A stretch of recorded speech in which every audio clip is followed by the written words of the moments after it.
So, as is always the case when we come to listen to the teachings of the Buddha, it's very important to establish pure-hearted motivation.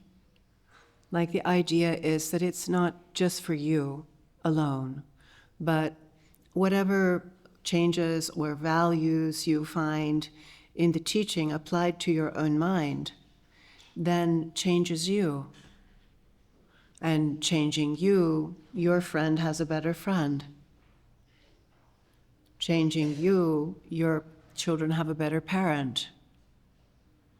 Changing each and every one of us makes a tremendous impact in who's connected to you.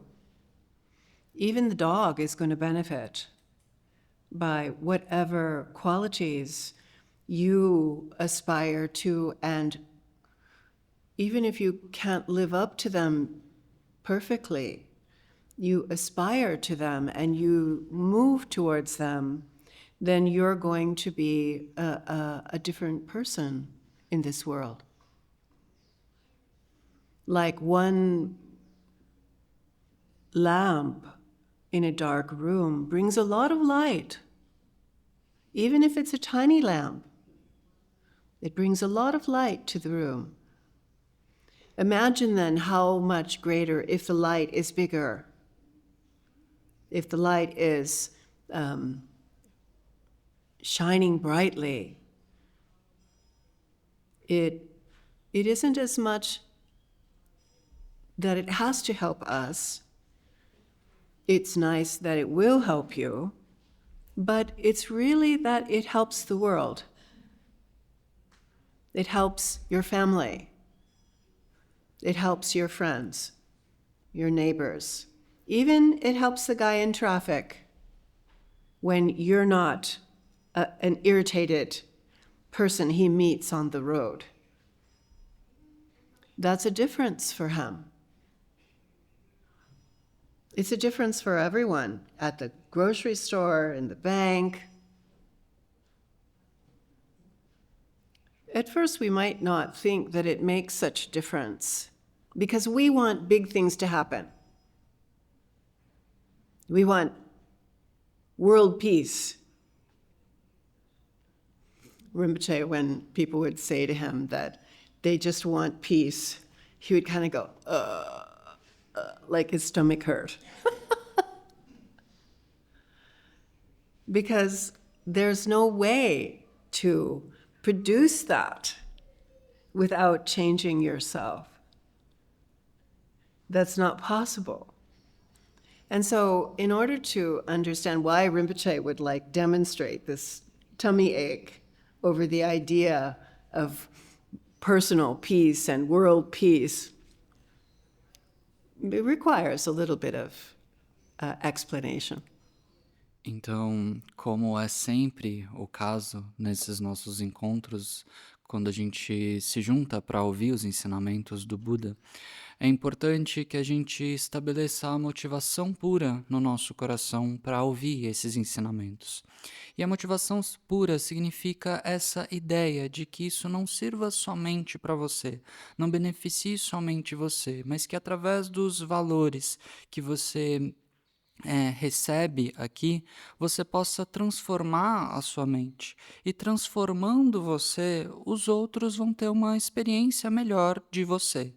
Então, na medida em que você se transforma, o seu amigo vai ter em você um amigo melhor.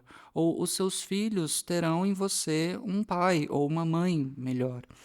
E é assim, então, que transformando a nossa mente, transformando a nós mesmos, nós temos um grande impacto em quem quer que esteja conectado a nós, quem quer que a gente encontre na nossa vida. Até mesmo o seu cachorro vai ter em você um tutor com mais qualidades, um tutor melhor. E não que você precise. Quer dizer, não que você vá conseguir imediatamente fazer tudo isso perfeitamente, levar a cabo todos esses ensinamentos perfeitamente de imediato, mas o fato de você aspirar a melhorar cada vez mais nesse sentido, aspirar a se mover no sentido de ser uma pessoa diferente nesse mundo. A Lama disse que é como uma lâmpada, uma chama de luz, que mesmo que seja bem pequena, ela é capaz de trazer muita luz para uma sala, para um quarto. Agora, imagine se essa luz for maior, se essa lâmpada for maior ou se ela for mais brilhante, ela pode trazer ainda mais luz. Então, não que esses ensinamentos não sirvam para nos beneficiar, é claro, eles servem também para isso, e é ótimo que eles nos ajudem, mas o ponto aqui é realmente sermos capazes de ser de alguma ajuda no nosso mundo, na nossa família, para os nossos amigos, para os nossos vizinhos, ou até mesmo para aquela pessoa que você nunca viu na vida, mas que está ali no trânsito com você. Essa pessoa se beneficia de estar ali no trânsito com alguém que não é uma pessoa raivosa, irritada. Você vai fazer a diferença para aquela pessoa que você encontrou nesse encontro tão breve. Você é capaz de fazer a diferença para qualquer pessoa que você encontre, seja a pessoa que está no caixa do supermercado ou o atendente de banco. De modo geral, a gente está sempre querendo e esperando por coisas muito grandiosas, como a paz mundial. E as pessoas frequentemente diziam para o Rinpoche que elas queriam a paz mundial. E quando o Rinpoche, o professor da Lama Tsering, ouvia esse tipo de coisa, ele revirava os olhos, parecia que ele estava tendo uma dor de barriga, porque ele sabia que não é possível ter paz mundial ou paz pessoal que seja sem a transformação da própria mente. É simplesmente impossível. Então, entender por que o Rinpoche tem dor de barriga ao ouvir paz pessoal ou paz mundial é algo que requer um pouco mais de explicação, e é isso que a Lama Tsering gostaria de falar um pouco também hoje. So, to understand why Rinpoche would demonstrate this kind of challenging question, when of course all of us want personal peace and world peace.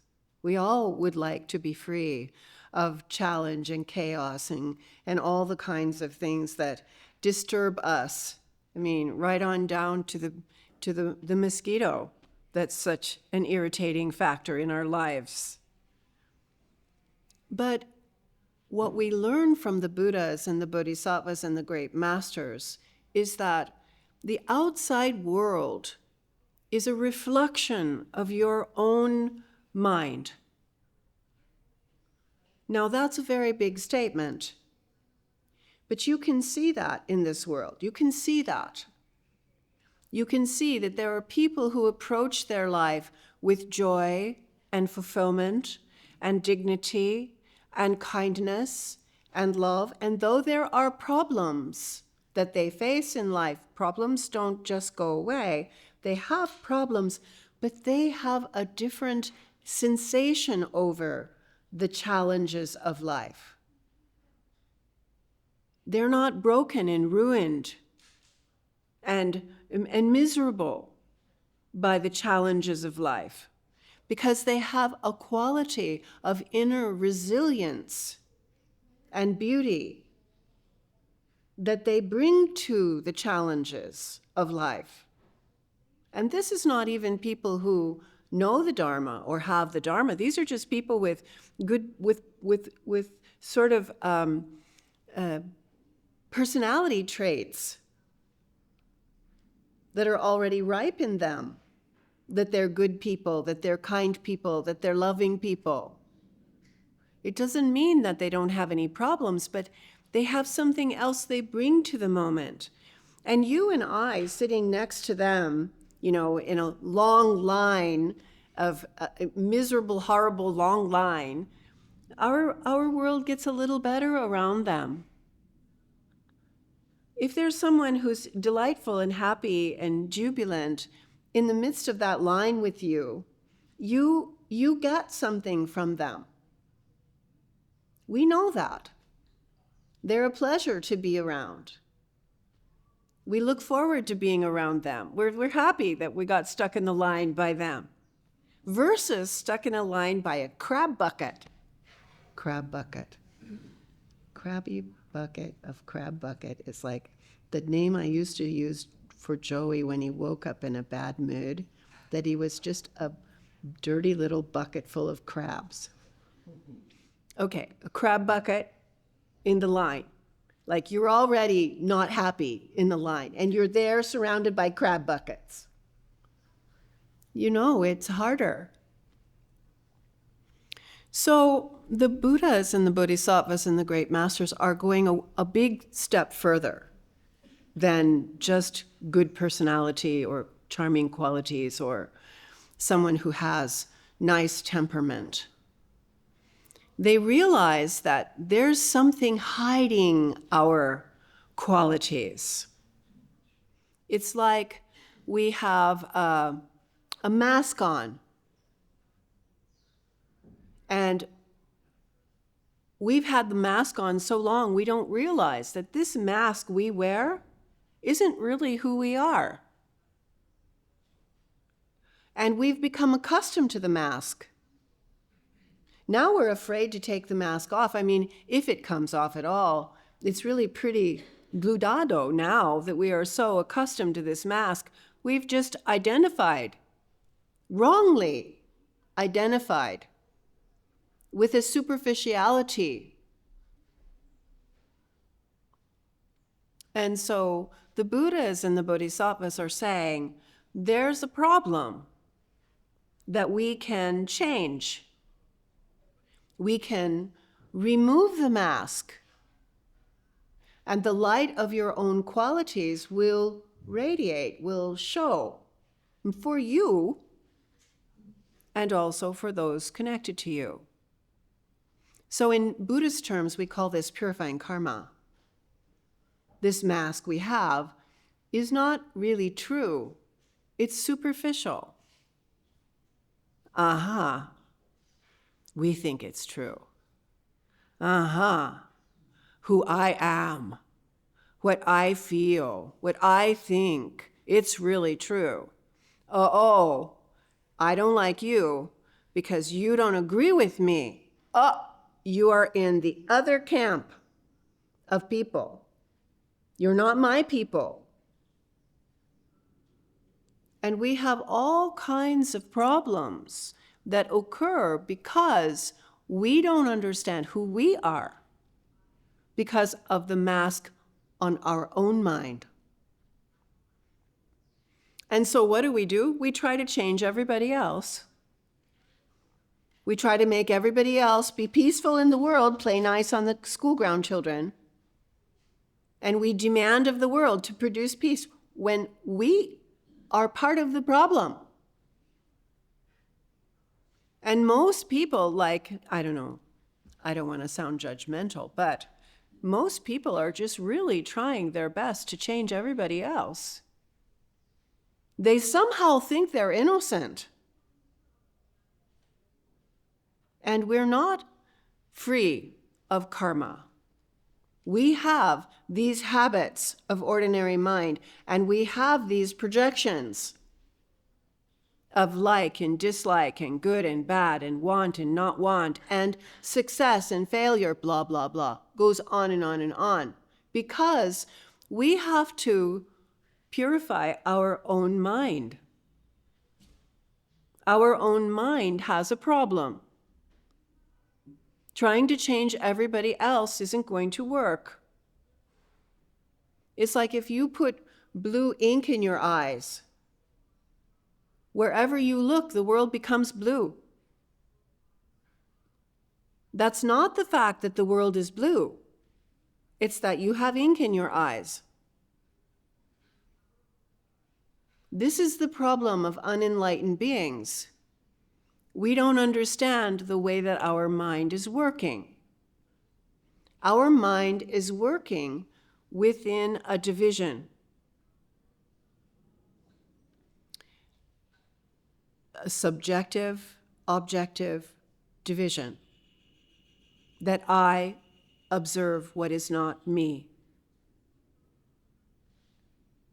And that isn't true. Because what you observe came from your mind.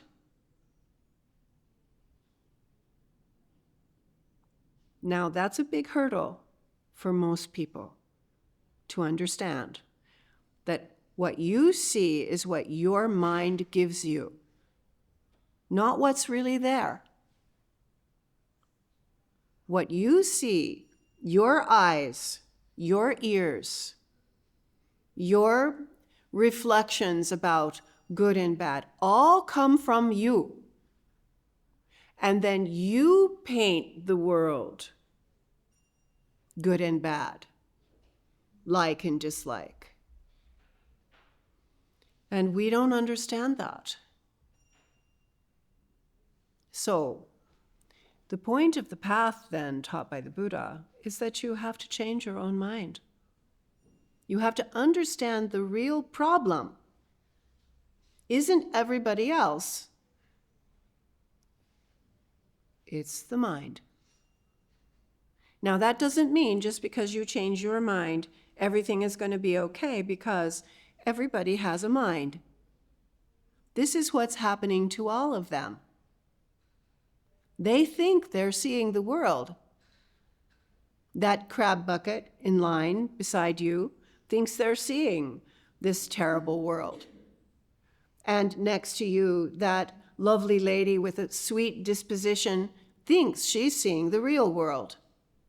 And neither one of them are accurate, because what they're experiencing is subjective. It's not objectively true. Objectively true is a lie.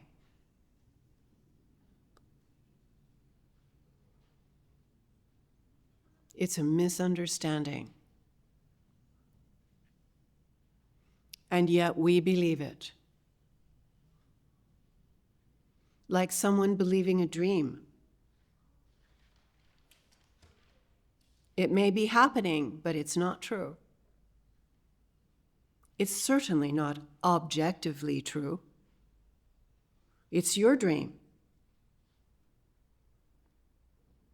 So this is where the Buddha's teachings come from. And when, somebody says to Rinpoche, I want world peace, and thinking that's noble, it is noble, but it's ill-informed. And so, poor Rinpoche, another person to explain all this to. And it's worse when you want personal peace. You just want everybody to leave you alone so you could be happy. If I just didn't have this problem, my neighbor's dog barking all the time, if I didn't have this problem, I could be happy. But it's not true, because it isn't the neighbor's dog. That's the problem. It's our mind. And if you have a problem with your mind, no matter where you go, the problem is with you. People used to come and ask Rinpoche, should I live in New York or should I live in Los Angeles? And Rinpoche would say, well, either way, wherever you go, you take your mind with you, don't you? So, better here or there is better if you tame and train your own mind. Because ultimately, there is a great result. When you remove the karma blocking the light, you are free. And you are all those things that you wish you could be. You already have. But they're just hidden from us.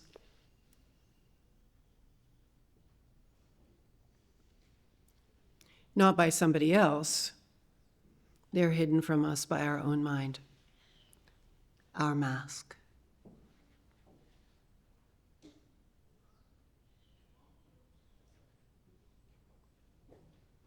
It's so funny because in a modernino kind of way, we're just trying to get everybody to wear a better mask. Go get some therapy so you can be okay with yourself. You know, get a divorce, change your life. But if you don't change your mind, the mask is still with you. The problems are still with you. So it's not that it isn't doable to eliminate suffering. It is doable, but just not the way that we think. Então, para a gente poder entender por que que o Rinpoche tinha essa demonstração de dor de barriga quando as pessoas diziam esse tipo de coisa, que elas queriam paz mundial ou algo assim, a gente precisa de um pouco mais de contexto aqui. Porque, é claro, todos nós queremos a paz mundial, todos nós queremos também uma paz pessoal, uma paz para nós mesmos. A gente quer, obviamente, estarmos livres desse caos, de todas as dificuldades, de todos os desafios, de tudo que nos incomoda, desde o mosquito ou o pernilongo que te pica à noite, todas as dificuldades. A gente quer sim se ver livre de todas elas. Mas o que a gente aprende com os Budas, os Bodhisattvas e os grandes mestres é que esse mundo exterior é, na verdade, um reflexo da nossa própria mente. Essa é a raiz de todos esses descontentamentos e de todas essas dificuldades. É um reflexo da nossa própria mente. E essa é uma afirmação bastante grande, bastante importante aqui. E, na verdade, até certo ponto, a gente consegue observar isso no nosso mundo. A gente consegue ver que tem algumas pessoas, por exemplo, que abordam a vida, qualquer situação, até mesmo as difíceis, com um pouco mais de alegria, de bondade, de generosidade. Não é que essas pessoas não tenham problemas, os problemas estão ali para elas como para qualquer outra pessoa, mas elas têm uma sensação diferente diante dos problemas. Elas não ficam completamente quebradas, arrasadas, infelizes diante de uma dificuldade. Elas demonstram essa qualidade de uma certa resiliência e elas trazem isso para a vida delas, para situações adversas. E essas são pessoas que a gente pode observar no mundo, existem pessoas como essa, e são pessoas que nem mesmo conhecem o Dharma, nem mesmo conhecem os ensinamentos do Buda ainda. Simplesmente é um traço de personalidade delas, elas têm esse hábito de reagir diante das situações da vida de forma amorosa, de forma bondosa, de forma gentil. E mesmo diante dos problemas, elas são capazes de trazer, então, um pouco mais dessas qualidades que tornam a situação um pouco mais leve. E se você está numa fila, uma longa fila, perto de uma pessoa como essas, você percebe que o ambiente muda um pouco. Elas são pessoas que é agradável de se estar perto dessas pessoas. É agradável estar perto de alguém que está em júbilo, de alguém que está feliz, de alguém que está bem. E você observa isso, que você obtém algo ao estar perto dessas pessoas, versus estar perto de uma pessoa que está sempre de mal com a vida, sempre reclamando. A Lama Tsering deu um exemplo, que é um termo que ela costumava usar com o filho dela quando ele acordava de mau humor, que é um balde de caranguejos. Você acordou hoje como um balde de caranguejos. Então é muito melhor estar perto de uma pessoa que está alegre e sorridente, mesmo diante da dificuldades, versus aquela pessoa que parece que está com um balde de caranguejos perto dela. E a gente observa isso, então, no nosso mundo, essa diferença entre as duas formas de reagir diante das situações. Mas os Budas... A Lama Tsering não está querendo insultar os caranguejos aqui. E os Budas, os Bodhisattvas e os grandes mestres, para além desse traço de personalidade aqui que a Lama Tsering exemplificou, eles dão um passo adiante, um grande passo adiante. Que vai além, então, de ser uma questão de personalidade, ou de ter um bom temperamento, ou reagir bem diante das coisas. Eles perceberam que existe algo que está escondendo as nossas qualidades. Qualidades que já estão com a gente, mas que tem algo agora turvando a nossa visão. É como se a gente estivesse usando uma máscara, mas a gente está usando essa máscara há tanto tempo que a gente nem sabe mais que tem uma máscara ali. A gente simplesmente adotou essa máscara como sendo a nossa identidade. Ela está ali há tanto tempo, a gente nem sabe mais o que é que tem por trás dessa máscara, porque faz muito tempo que ela está ali. A gente tem até medo de tirar essa máscara, se é que a gente consegue tirar essa máscara. A gente se identifica completamente com essa máscara que está sobre a nossa face agora. A gente erroneamente, equivocadamente, se identifica com essa superficialidade dessa máscara. E os Budas e os Bodhisattvas, então, apontam a gente para esse fato de que existe uma máscara que não é a nossa verdadeira identidade, de que existe um problema aqui que pode ser consertado. Você pode remover essa máscara para que a sua verdadeira qualidade possa aparecer, as suas qualidades inatas possam aparecer. E a partir dessas qualidades, então, é que você ajuda a si mesmo e, principalmente, ajuda todos aqueles ao seu redor. A remoção dessa máscara é o que, em termos budistas, a gente chama de purificação de karma. Porque essa máscara, ela nem mesmo é verdade. Essa máscara que a gente usa de quem eu sou, o que é que eu estou sentindo, o que é que eu estou pensando, e eu sinto isso e aquilo, e penso isso e aquilo, e aí diante do que eu penso, eu decidi que eu não gosto de você porque você não concorda comigo, porque você não faz parte das minhas pessoas, do meu povo. Você está do outro lado da arquibancada, você é do time adversário. É isso que essa máscara faz com a gente. E essa máscara é o nosso problema aqui, porque ela faz com que a gente não saiba, não entenda mais quem a gente realmente é. E não sabendo quem nós realmente somos e onde está a raiz do nosso problema, a raiz do nosso sofrimento, a gente tenta então transformar todos os outros lá fora. Para que o mundo tenha paz, então eu preciso que todas as outras pessoas sejam bondosas e pacíficas. Eu exijo do mundo todo que o mundo todo, as outras pessoas se comportem bem, sem perceber que eu sou parte do problema. E isso é o que a maioria das pessoas está fazendo. Elas pensam que elas são inocentes na história, que elas são bem comportadas e isso é suficiente, e elas estão então tentando consertar todos os outros lá fora, porque são eles que estão errados. Mas isso não é verdade. Nós não estamos isentos desse problema. Nós estamos projetando então todo tipo de coisas que eu gosto, que eu não gosto, que eu não quero, sucessos e falhas, ganhos e perdas. A gente projeta tudo isso no nosso mundo lá fora. E a gente precisa corrigir essa situação. Nós precisamos purificar a nossa própria mente. Porque tentar mudar os outros não vai funcionar. A Lama disse que é como alguém que tem tinta azul nos olhos, e aí para onde quer que ela olhe, ela vai ver azul. O mundo inteiro dela vai ter essa tonalidade de azul. Mas o mundo nunca foi azul. O mundo não ficou azul de repente. É somente tinta nos seus olhos. É esse problema aqui, subjetivo, do lado de dentro, digamos assim.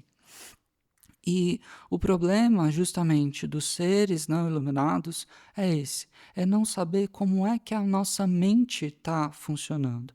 A nossa mente está funcionando dentro de uma divisão. Essa divisão de subjetivo versus objetivo. A gente pensa que tem um eu aqui que está observando tudo aquilo que não é eu. Eu observando o não eu. E isso não é verdade. Isso é esse engano do subjetivo e objetivo, essa divisão subjetiva que nós criamos para nós mesmos. Porque, de fato, o que nós estamos observando, na verdade, vem da nossa própria mente. O que nós observamos vem da nossa própria mente. O que nós vemos é o que a nossa mente nos dá, e não o que realmente está lá. Então, a gente está vendo as coisas com os nossos olhos, ouvindo com os nossos ouvidos, tendo os nossos pensamentos e reflexões, decidindo o que é bom, o que é errado. A gente tem o nosso... os nossos conceitos de certo, errado, de bom e ruim, de gosto e não gosto, tudo isso é subjetivo, tudo isso é a nossa mente que nos dá, não é algo objetivo. E esse é o ponto que a gente não compreende, ou pelo menos não vive de acordo com isso. E o We're bom, not only subjective about the world, we're very subjective about ourselves. Your personal opinion isn't accurate. It's not true. Oh, I'm lazy. Oh, I'm smart. Oh, I'm this or that, or or any of those kind of things. Like when you're standing in front of the mirror, you're not being honest because we don't know how. We don't know who we are. So every level of personal discovery is giving us another mask, another mask, another mask, another mask. Like you had a mask when you were 14, you had a mask when you were 21, you had a mask when you were 28, 29, 30, which nobody wanted to really pay attention to. Then you have the old lady mask like me. But your true nature is maskless. And from masks, we can't even relate to that. This is why what the Buddha is presenting to us as a solution is a solution to a problem that is just a misunderstanding. The misunderstanding of who we are. Because we basically assume that I am. I am. And the Buddha is saying, no, that's a mask. Well, okay, I am good and I am bad. Okay, I'm going to change from bad to good and I'm going to be better. But it's still I'm-ing.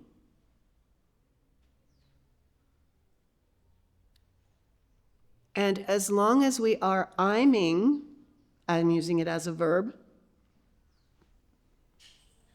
Verb, you know verb. As long as I'm I'm-ing, I'm not being authentic. Because the true nature of your mind doesn't have concepts. Concepts are something that just kind of come and go. And we use examples in the teachings of like the ocean has waves. But what is a wave? Is there a wave? Where is the wave? It's really all ocean. And yet, what we identify with is something that's not actually authentic. It's a movement, it's an event, it has a duration, it ends, it's not lasting, it doesn't make a mark anywhere, there's nothing keepable about it. And yet we have all the insecurity of the wave and the hope and the fear of the wave and the expectation of a wave. Where am I going? What am I doing? Am I a big enough wave? Am I too small a wave? Who's going to love me, poor little wave? All the while, it is never other than the ocean. And so this is why I think, there's something about understanding that whether it's a good wave or a bad wave, it's not the point. I mean, yes, a good wave is sort of nice, and a bad wave is, horribly, radically violent and difficult. But the ocean didn't change.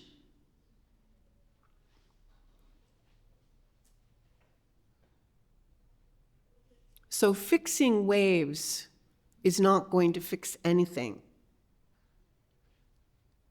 But being ocean, waves are fine. Waves come and go. Waves are not a problem. For wave alone, as if not the ocean, like something that it is itself, it's doomed.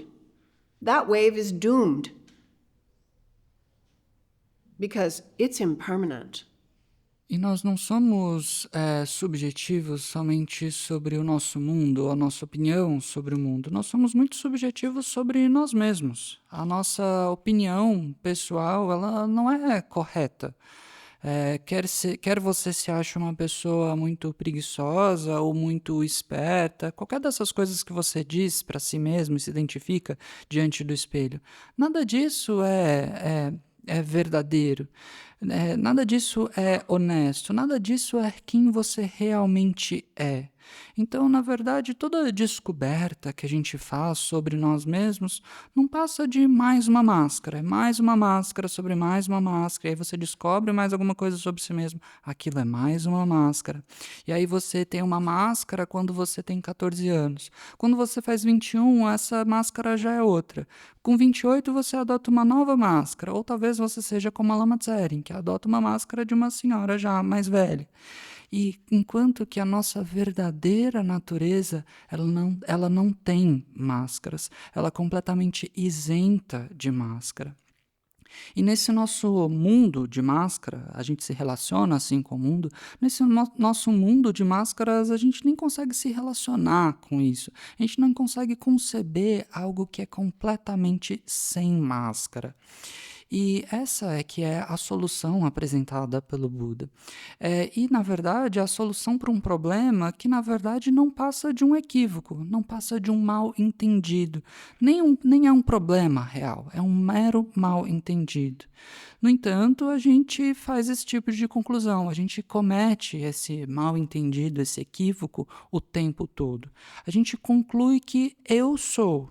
E a partir desse eu sou alguma coisa, todos os demais problemas surgem como uma cascata. E o que o Buda vem e nos diz é: não, esse eu sou é somente uma máscara. E aí você pode pensar, tá, eu vou melhorar então quem eu sou. Eu sou uma pessoa meio ruim agora, mas eu vou me tornar uma pessoa boa, vou me tornar melhor e etc. Mas isso ainda é o eu. Ainda é esse exercício da máscara. Você está mudando a máscara um pouquinho aqui e ali, transformando alguma coisinha da máscara, mudando um pouco a cor da máscara, mas essa não é uma solução definitiva, porque você ainda está usando o eu, ainda está usando a máscara do eu. E essa máscara nunca é autêntica. Enquanto que a verdadeira natureza da nossa mente, ela está além dessas máscaras do eu. Ela está além dos conceitos que a gente cria. Porque os conceitos, sejam eles quais forem, eles vêm e vão, eles são impermanentes. Eles são essa máscara que está se transformando o tempo todo. E aí, nos ensinamentos, são dados alguns exemplos, algumas metáforas, como o oceano versus as ondas. Mas onde é que está a onda? Porque, na verdade, tudo é oceano. Onde que, de fato, tem uma onda ali individualmente considerada? Não tem, é tudo oceano. No entanto, a gente se identifica com isso, a gente se identifica com esse aspecto da onda, a gente se identifica com algo que não é autêntico, a gente se identifica com algo que é um mero movimento, um mero evento, algo que tem uma duração limitada, algo que não dura, nem mesmo deixa rastros depois de um tempo, nem mesmo deixa uma marca definitiva, é algo que não pode ser mantido. No entanto, por mais que sejamos o oceano, a gente tem todas as inseguranças de uma onda, todas as esperanças e medos de uma onda que está ali se perguntando: para onde é que eu estou indo? O que é que eu estou fazendo? Quem é que vai me amar? Então a onda tem todo esse tipo de insegurança e de preocupação. Enquanto que, na verdade, ela nunca deixou de ser o oceano. Todo esse tempo, ela sempre foi nada mais do que o oceano. E o que ela quer ressaltar aqui é que ser uma boa onda ou uma onda ruim não é exatamente o ponto a que o Buda quer chegar.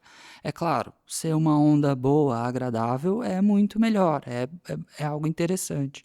Bem melhor do que ser uma onda que cria dificuldades para os outros, uma onda violenta e etc. Mas o ponto principal a que o Buda quer que nós chegamos é o oceano. Porque o oceano, ele não se moveu de forma alguma. O oceano não mudou de forma alguma. Ele permaneceu ali, o mesmo. Enquanto que a gente tentar consertar as coisas no nível da onda, não muda muita coisa de fato. Enquanto que se a gente for o oceano, se a gente experimentar o oceano, as ondas naturalmente vão estar bem. Porque as ondas são ondas. Elas vêm e vão, uma onda surge, outra se acaba e etc. Enquanto que se a gente se identificar somente com essa onda individualmente considerada, aí sim nós estamos condenados. A onda está condenada, porque ela é impermanente.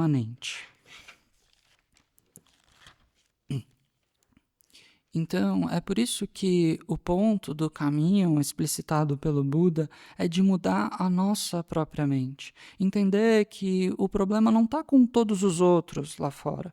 O problema está primariamente na nossa própria mente. E não significa que tudo vai ficar bem, que a sua vida vai ser completamente perfeita e isenta de problemas a partir do momento em que você mudar a sua própria mente. Não é exatamente assim. Porque todos os outros têm esse mesmo problema. Todos os outros estão olhando o mundo, achando que estão vendo um mundo objetivo, mas que na verdade não passa de uma percepção subjetiva. Desde aquela pessoa que é um balde de caranguejos, que está ali achando que está vendo o mundo de forma objetiva, achando que está vendo o mundo real e que o mundo é horroroso. E até mesmo aquela pessoa, aquela senhorinha agradável que está ali na fila bondosa e amorosa e etc. Nenhum deles está completamente correto. Ambos estão tendo uma visão subjetiva, acreditando que é a verdade objetiva. Enquanto que essa ideia de uma verdade objetiva, isso é uma mentira, isso é um equívoco, um mal-entendido. No entanto, a gente acredita nisso. A gente acredita que a gente é capaz de enxergar uma verdade objetiva. É como alguém que está acreditando num sonho. A pessoa está ali sonhando, o sonho está acontecendo, mas esse sonho não é verdade, nunca foi verdadeiro. Certamente não é objetivamente verdade, afinal de contas, é o seu sonho que está acontecendo na sua cabeça enquanto você está dormindo. E é daqui que vêm os ensinamentos do Buda. E é por isso que quando as pessoas diziam para o Rinpoche que elas queriam a paz mundial e etc., achando que isso era um objetivo bastante nobre, ok, até é nobre querer a paz mundial, mas certamente é mal informado. E aí o Rinpoche, sempre que ouvia esse tipo de coisa, talvez ele pensasse algo do tipo, ok, mais uma pessoa para quem eu tenho que dar algumas informações aqui. E é pior se você quiser meramente uma paz pessoal, né? Porque aí talvez você queira que o mundo todo te deixe em paz. E aí você pensa que se o cachorro do vizinho parar de fazer cocô no seu quintal, aí sim você vai estar bem. Mas o problema não é o cachorro do vizinho, o problema é a sua mente. E, na verdade, como o problema está na sua mente, em primeiro lugar, em qualquer lugar que você vá, em qualquer situação que você se encontra, esse problema vai te acompanhar. Era comum as pessoas perguntarem para o Rinpoche também: Rinpoche, eu devo morar em Nova York ou em Los Angeles? E aí o Rinpoche respondia: bom, em qualquer um dos dois lugares você vai levar sua mente com você, não vai? Então, meio que tanto faz, vai para onde você quiser. Então, aqui ou ali não faz muita diferença. O que faz diferença é domar e treinar a sua própria mente. Aí, em qualquer lugar, você vai estar bem e vai ser capaz de ajudar os outros. Porque, de forma definitiva, é sim possível atingir um resultado grandioso aqui. Na medida em que nós removermos o karma que está bloqueando essa luz, nós nos tornamos livres. Essa luz se torna disponível para nós.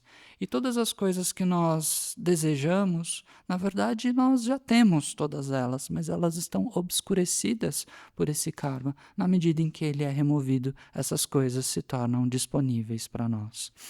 E elas se tornam disponíveis para nós quando nós transformamos a nossa própria mente, quando nós removemos a nossa máscara, e não fazendo todos os outros mudarem de acordo com as nossas opiniões. E a Lama Tsering disse que esse ponto é bastante interessante porque nós aqui, pessoas moderninhas, digamos assim, a gente está o tempo todo achando que os outros têm que usar uma máscara melhor. A gente está mandando as pessoas fazerem terapia. Ah, vá fazer terapia, ou se divorcie logo desse cara, mude a sua vida, faça isso, faça aquilo. Quando, na verdade, se nós não mudarmos a nossa própria mente, o problema ainda vai estar com a gente. A máscara que cria todos esses problemas ainda vai estar sob a nossa face. E o problema vai persistir. Então, não é que não seja possível eliminar o sofrimento. É perfeitamente possível, mas não da forma que a gente pensa agora. So it's very interesting because when we listen to teachings like this, I mean, I don't know about you, but when I started to listen to teachings like this, I was very excited by the teachings. I thought that that was really awesome and amazing, and really, I'd never heard such things before. My sister recently, she said about something that it tickled her mind. And I realized that's what the Dharma did to me. I felt like my mind was being tickled, and it was so extraordinarily interesting.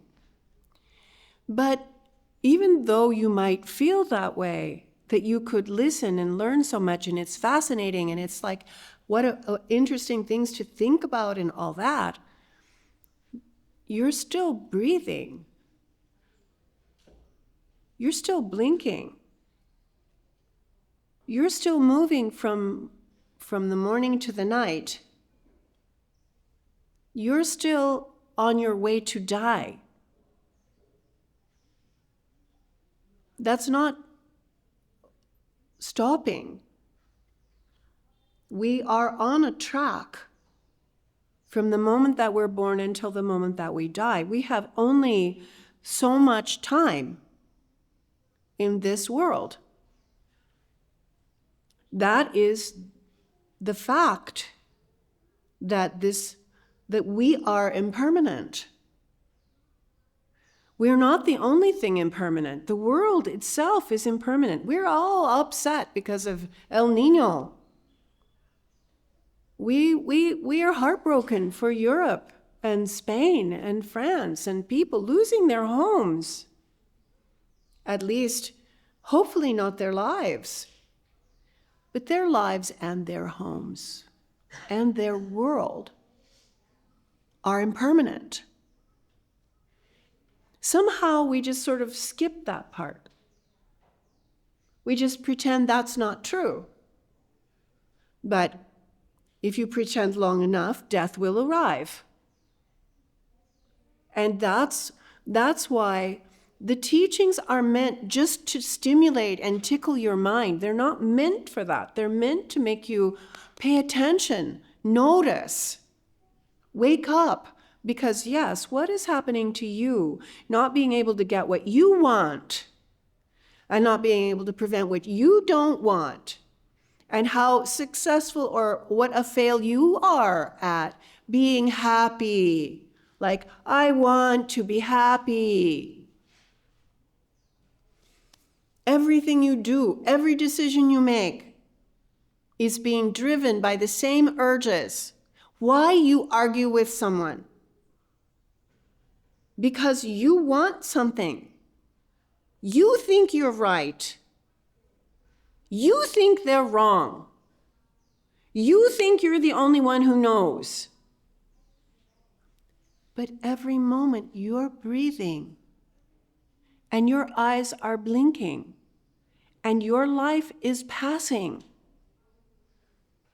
What are you spending in your argument? What are you losing in your big success? You finally arrived. Where have you arrived? that's not impermanent.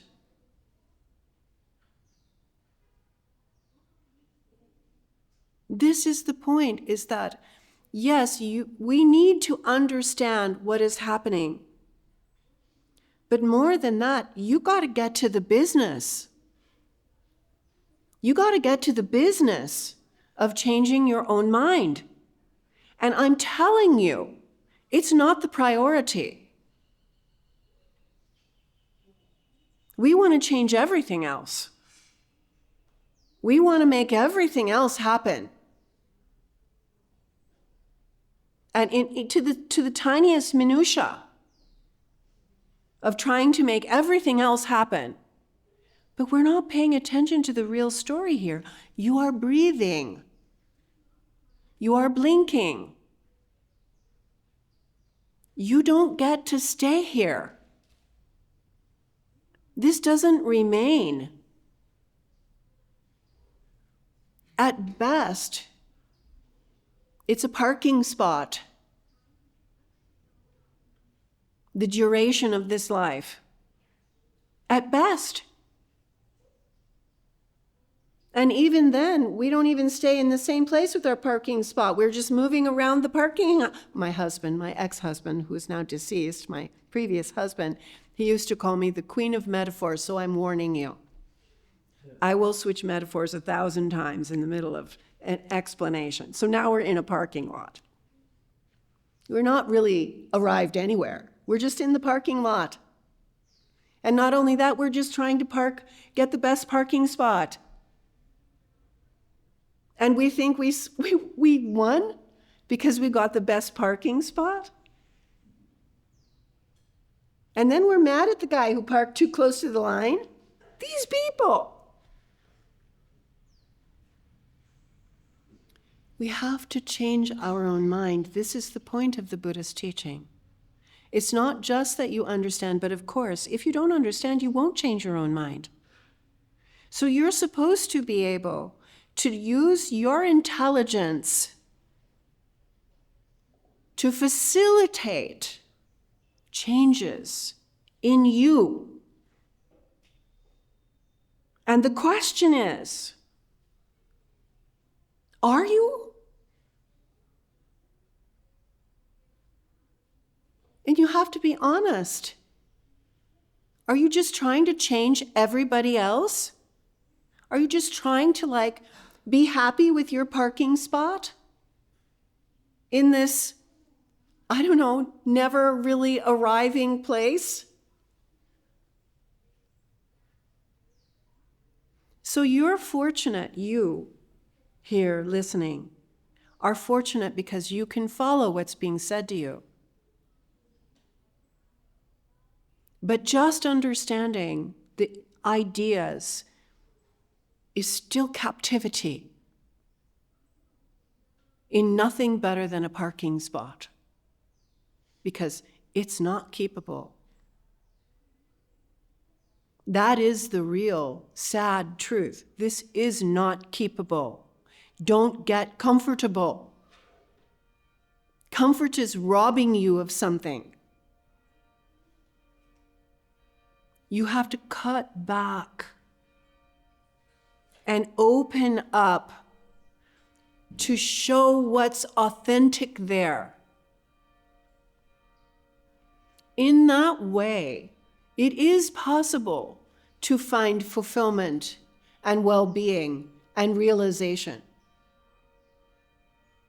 But not just by being tickled by the teachings. And realize your opportunity is brief. I'm old now. I started this when I was 21 years old, 24. 21, I started asking questions. 24, I found someone to give me answers. But that's not enough. You have to become a practitioner. You have to deal with your mind, not everybody else's mind. You have to deal with your mind. That's what the spiritual path is. And understanding your necessity to tame and train your own mind and the challenges of how incapable you are of adhering to being harmless and helpful, then you understand what's happening to other people. Why you wouldn't have compassion for them. Que pena, poor people, just circulating a parking lot at best. Why you wouldn't have compassion. Imagine if you figure out the way out of the parking lot, you could help them. But you're not helping them by circulating around in the parking lot, having your picnic in your parking stall. You're not helping them doing that. So this is why the Buddha would say, do no non-virtue whatsoever, like don't hurt anybody. Like that's advice. Don't hurt anybody. With your body, with your speech, with your mind. Don't do it. You might want to, but don't do it. It's just not worth it because the story gets so bad. And instead, do kindness, do virtue, be helpful. Don't be a crab bucket in line. Be kind and loving in line. That will help you. It will help others that are close to you. But most of all, the Buddha is telling us, most of all, you've got to do the work of changing your own mind. And you can't put that off on somebody else. That's not somebody else's job to do your mind. The only person who can do your mind is you. And the only person who is captive, who is the captor of your mind, is you.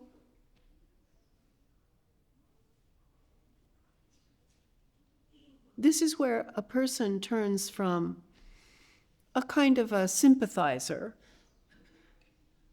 to a practitioner. Na medida em que a gente ouve ensinamentos como esse, a Lama Tsering se lembra do início dela, inclusive, que ela ouvia esses ensinamentos e ficava muito estimulada, ela achava muito incrível, maravilhoso ouvir essas coisas que ninguém nunca tinha dito para ela antes. Então era algo que realmente estimulava a mente dela, era extraordinariamente interessante. É algo como fazer uma coceirinha no cérebro, ou algo assim, algo que realmente estimula a nossa curiosidade e a gente quer saber cada vez mais sobre esse assunto. No entanto, mesmo que seja fascinante, interessante, a gente tenha vontade de aprender cada vez mais, o fato é que a gente continua respirando, piscando, a gente continua se movendo da manhã para a noite, da noite para a manhã, a gente está no nosso caminho em direção à morte. E esse caminho, ele nunca para, a gente está seguindo em direção a esse dia da nossa morte. Isso é inevitável. I don't think people realize that our breaths are numbered. That's what Rinpoche said. The moment that we're born, our breaths are numbered. And you're using them. A Lama acha que as pessoas não percebem que as respirações delas são contadas. O Rinpoche dizia que no momento em que nós nascemos, as nossas respirações são contadas. Existe um número certo, limitado de respirações que nós vamos dar e a gente está gastando essas respirações. A gente está se movendo de um dia para o outro, a gente está nessa trilha em direção à morte. Do momento em que nós nascemos até o momento em que nós morrermos, a gente está seguindo uma trilha e o nosso tempo aqui ele é limitado. Porque esse é o fato, nós somos impermanentes, o nosso mundo é impermanente. E é claro, e a gente fica preocupado e consternado com todo tipo de situação nesse meio tempo. Agora, por exemplo, todos nós estamos arrasados pelo El Niño, que já começou a trazer devastação. Agora na França, Espanha, as pessoas estão perdendo as suas casas, algumas talvez até perdendo as suas vidas, mas a gente precisa também se lembrar do fato de que tudo tudo isso é impermanente. É terrível, óbvio, mas as casas delas, as vidas delas, o mundo delas é impermanente, assim como as nossas casas, as nossas vidas, o nosso mundo. E essa é uma informação que a gente tenta a todo custo pular. A gente tenta fingir que não é verdade, a gente tenta fingir que não é com a gente, essa história de impermanência. Mas os ensinamentos, eles apontam justamente para isso. Esse é um ponto crucial dos ensinamentos. E os ensinamentos não foram feitos somente para estimular e fazer uma coceirinha na sua mente, estimular a sua fascinação, o seu interesse, a sua curiosidade.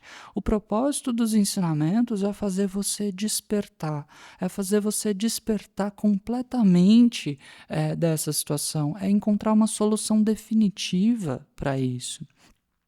No entanto, agora a gente está rodando com a nossa vida, a gente está simplesmente tentando obter as coisas que a gente quer, tentando ser feliz, tentando evitar as tragédias que a gente não quer que aconteça, mas tudo que a gente faz é movido pelas mesmas necessidades, por esse mesmo ímpeto de autossatisfação. Se você discute com alguém, basta você olhar por que você está discutindo com essa pessoa. Certamente é porque você acha que você está certo, você acha que você sabe. Então sempre, em primeiro lugar, tem essa ideia de eu sou e de eu estou certo, eu sei mais do que o outro. E no meio disso, e nessa tentativa de tentar obter as coisas que a gente quer, obter um pouquinho de felicidade aqui e ali, a gente está respirando. As nossas respirações, contadas e limitadas, estão sendo gastas. A gente está respirando, a gente está piscando, a gente está se movendo de um lugar para o outro, a nossa vida está passando. E a gente está gastando as nossas respirações com coisas impermanentes, ou com discussões, ou o que quer que seja.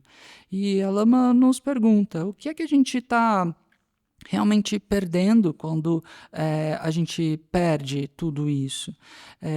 Quando você pensa, por exemplo, que você chegou aonde você queria, você obteve aquele grande sucesso, você se lembra que isso é impermanente? Você se lembra que para obter e manter isso você gastou muitas das suas preciosas e limitadas respirações? Então, é isso que a gente precisa entender, que a nossa vida, os eventos da nossa vida, da nossa experiência estão acontecendo, é claro. A gente precisa entender que essa é a nossa situação, que nós estamos dentro dessa divisão de subjetivo e objetivo que não é verdadeira, mas a gente não deve parar no nível da fascinação intelectual ou do nível da curiosidade com os ensinamentos. A gente precisa botar a mão na massa. No entanto, botar a mão na massa e transformar a nossa mente certamente não é a nossa prioridade agora. Muito provavelmente a gente ainda está tentando fazer com que todos os outros mudem, que todos os outros se comportem da forma que a gente acha adequada. E é isso que nós precisamos modificar aqui. Porque toda a nossa história aqui, toda a nossa vida, todas essas respirações que a gente está gastando, nada disso vai permanecer. Todo esse nosso esforço que a gente está tentando para obter alguma felicidade, a Lama Tsering fez um exemplo de que é como você tentar obter uma vaga de estacionamento. Na melhor das hipóteses, é uma vaga de estacionamento que você consegue. Você permanece ali por um tempo, mas mais cedo ou mais tarde você vai ter que sair dessa vaga e ir para outro lugar. A Lama Tsering disse que o esposo dela, agora falecido, dizia que ela era a rainha das metáforas. A gente já passou pela onda, agora a gente está no estacionamento.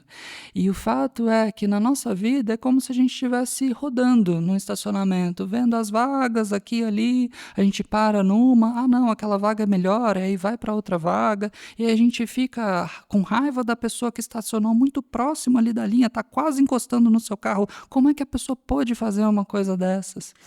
Desculpe. I'm sorry, it's just the way I'm made. A Lama Tsering pede desculpa por tantas metáforas, mas é a forma que ela funciona. E então, a gente precisa entender que ficar circulando por esse estacionamento não vai levar a gente a lugar algum. A gente precisa entender qual é a nossa situação, saber que a gente está num estacionamento esquisito aqui e sair desse estacionamento. Nós precisamos mudar a nossa própria mente. Nós precisamos colocar a mão na massa. A gente precisa utilizar a nossa inteligência para facilitar o nosso caminho, para facilitar as transformações que nós precisamos aplicar na nossa mente.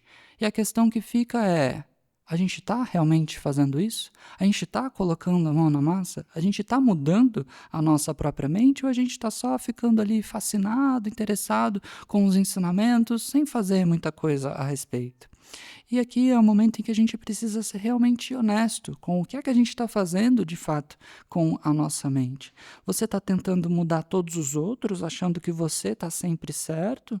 Ou você está simplesmente tentando ficar feliz ali com a sua vaga? Talvez tenha uma sombra no seu carro, que vaga agradável e etc. Você está se contentando com isso?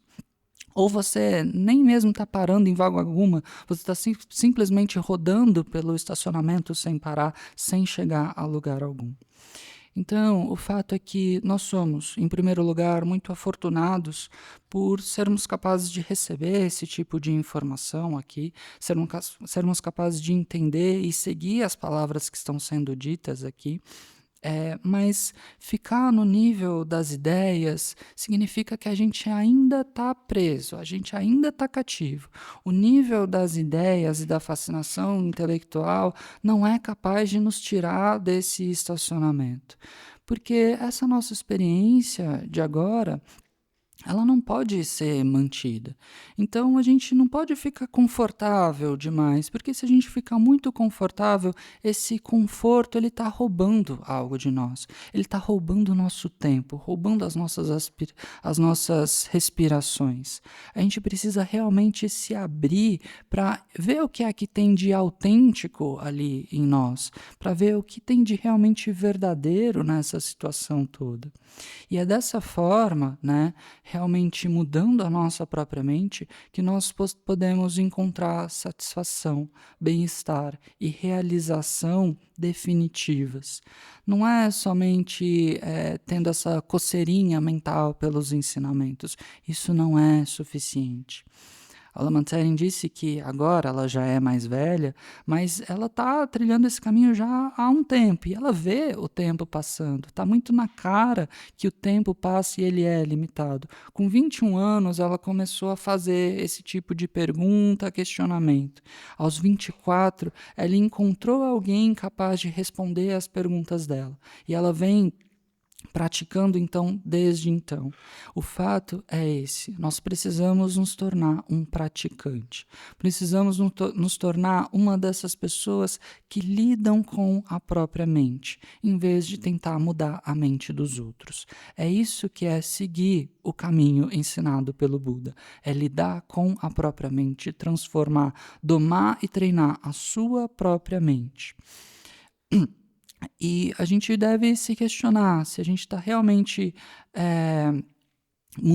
transformando a nossa própria mente, se a gente está realmente tentando aderir à virtude e abandonar a desvirtude. Na medida em que você vê o quão difícil é trabalhar com a sua própria mente, de ser virtuoso na sua própria mente, talvez você inclusive consiga compreender melhor os outros. Talvez você inclusive consiga ser mais compassivo com os outros ao entender que pobres pessoas, elas estão presas nesse estacionamento, pensando que esse estacionamento é tudo o que há, e elas não conseguem sair dali. Mas se você também estiver dentro do mesmo estacionamento, sem saber onde é a saída, você não vai conseguir ajudá-las. Se você estiver simplesmente circulando ali, perdido, tanto quanto os outros, você não vai ajudar nem a si mesmo e nem a ninguém. E é por isso que o Buda explicitou o caminho em 3 pontos bastante simples e sintéticos. O primeiro deles é: não pratique a desvirtude de forma alguma. Não machuque e prejudique os outros de forma alguma, porque isso vai piorar muito a sua própria história. Isso vai dificultar muito todo o seu caminho. Em vez disso, seja virtuoso. Esse é o segundo ponto. Seja de ajuda aos outros, seja generoso, exiba qualidades, não seja esse balde de caranguejos na vida das outras pessoas. E acima de tudo, aqui vem o terceiro ponto, acima de tudo, ou mais importante do que tudo, trabalhe para transformar a sua própria mente. E esse é um trabalho que é exclusivamente seu. Nenhuma outra pessoa pode transformar a sua mente por você. Somente você pode transformar a sua própria mente.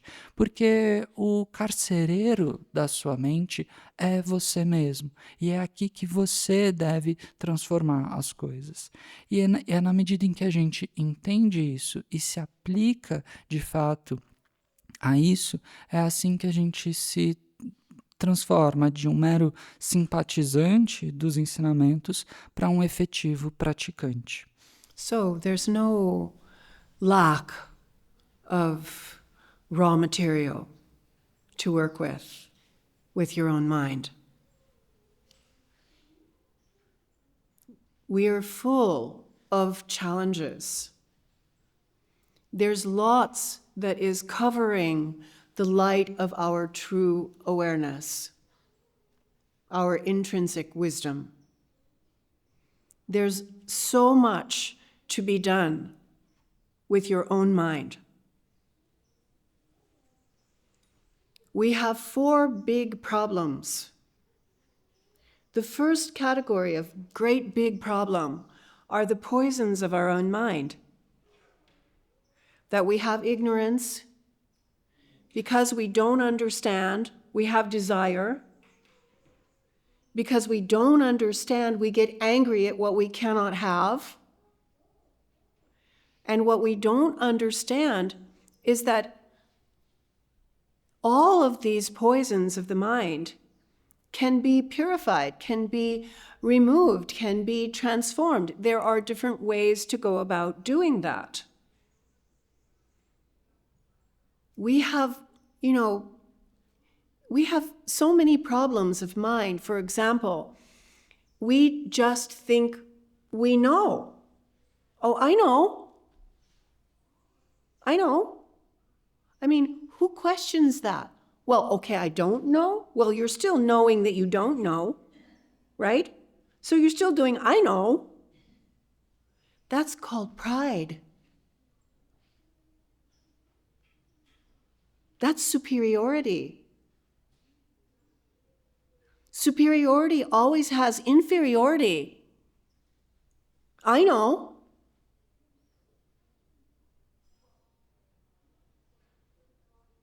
And we can't make it work.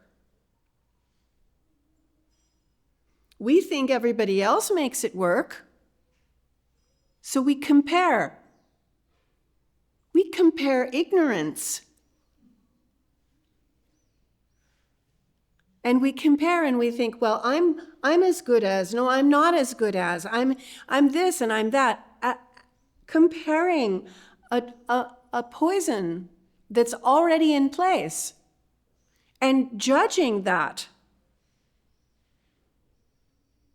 These are called the poisons of mind. And when you multiply them out, there's like more than 84,000 poisons of the mind that are already circulating in our system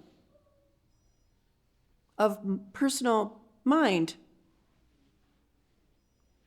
Rinpoche used to refer to me. He told me, you are a giant bag of lishu. He told me, like not a little one, like a few poisons, not a little bag, giant. The biggest ones you can find in the grocery store. That's me. We have these poisons already in place. You can't do, let's say, how would I say that? You can try to do a, like, to spin your story, to make it a little better. Like, you could spin it that my mother didn't love me. You could spin it that, oh, my brother, she loved my brother more than me. You could try to spin it, oh, I didn't get the opportunities that other people got. Oh, I'm not tall enough. Now I'm losing my hair. You can spin it. You can try and make a good reason and a rationalization about why your life is the way that it is. But the reason why your life is not enlightenment is because of the poisons of your own mind. The reason why your life is not enlightenment is because you have karma. Karma is created by using the poisons of the mind, which we use all day long, all the time, because we are swimming in ignorance, attachment, aversion, pride, jealousy. We are swimming in those things all the time. So you're creating karma all the time. Every thought, every word, every action. Even you want it to all go your way. You want it to all work out. You think that you could improve this story and make it somehow better. Yet what you're doing is creating karma because of ignorance, attachment, aversion, pride, and jealousy, because of the poisons inseparable with your body and your speech and your mind presentation. You're perpetuating a story that you become the subject of.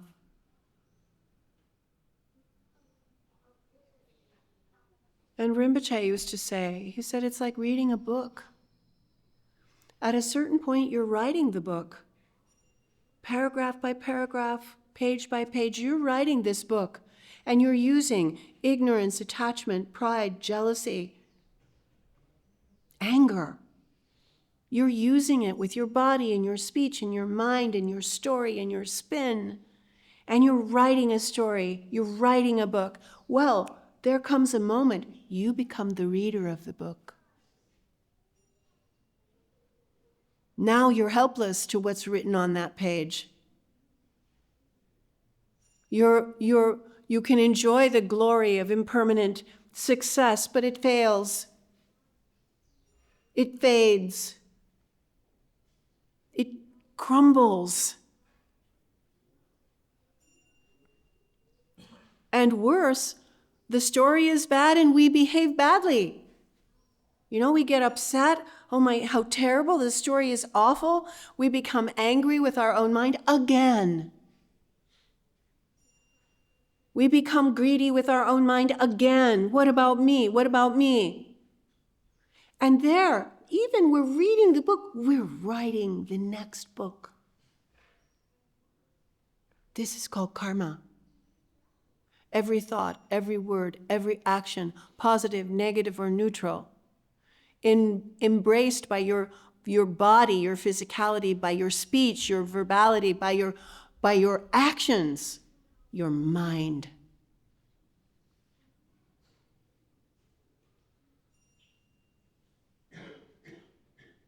And what happens? It just looks so real. We just can't deal with it. It's so real. It's so true. It's so authentic. It's so happening that I am, and I'm happy that I am, and I'm unhappy. It's so real. It's so true. And you are making me unhappy. Get out. we have what's called habit. And because it's been like this before, we do it again. And because we've done it thousands and thousands and millions of billions of times before, why wouldn't we do it again? Habit. You're going to face the habits of your own mind. You're going to face the karmic display of your previous actions of thought, word, and deed. And all of this is going to make it seem true that there's really me and there's really you. And it all just seems so true. And so there we are, sympathizers. And we have to turn into practitioners. We have to realize your mind is what you've got to do. Your mind, your hopes and fears, your reactions, your expectations, your aversions, your judgments, your precious sense of self, the captor, the captive. And then you begin to think, oh my goodness, how in the world can I ever do this? I mean, well, at least you could have that question. I rejoice that you could have that question. What can I possibly do? You can listen to the teachings. You can begin to turn from a sympathizer into a practitioner. One thought at a time. You begin to change your own mind. It's not impossible. It's not that it's a small job. It's a big job. But what else are you going to do? If you don't do this job, what else are you going to do? Pretend it's all going to go well? Whatever is resultant of these obscurations of mind, whether it's a good result or a bad result, it's impermanent.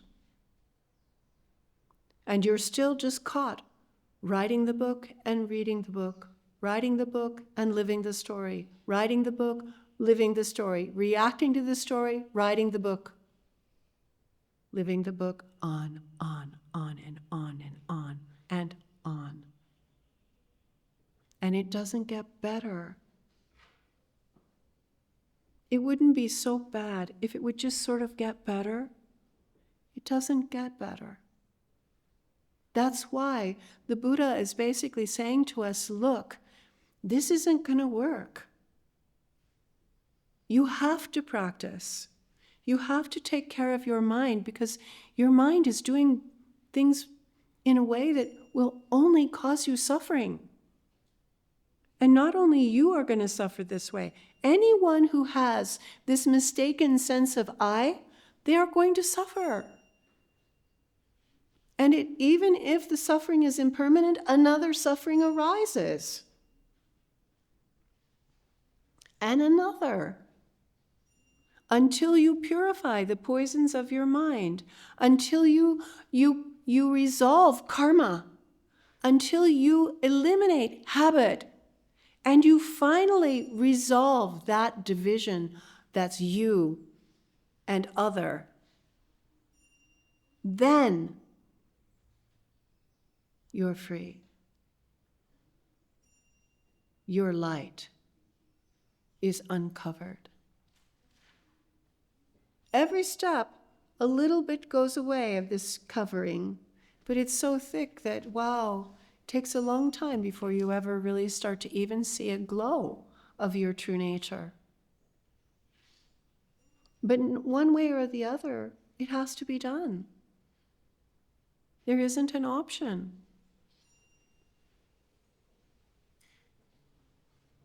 but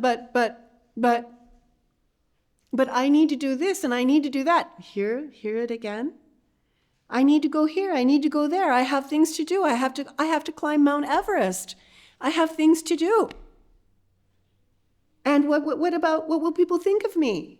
They're going to think you're some kind of what? Weirdo from Mars? But this is called attachment. It's a poison in the mind. This is called ignorance. It's a poison in the mind. Lama, will you please stop talking like this? You don't understand my life. You don't understand what I have to deal with. You don't know. Then we're angry. We're angry. Even at the Buddha, we're angry because we are attached. We have been captive so long that we are like the prisoner who doesn't want to be set free, who thinks it's okay to live in prison. But even that, they die. You don't get to stay. It's not okay. So this is where we come to the Buddha's compassion. The compassion is about understanding the problem. The compassion is about knowing there is a way to change this. But it's not the way you might think. You have to learn. You have to think about it. You have to become noble in your own bearing. That you're not just driven by your own attachments for gain or loss, pain, pleasure, all those things where you just need what you need because you need. That all beings who are trapped in the I-bound illusion of their isolated mind, that they could all wake up into the freedom of their non-divided absolute Buddha nature.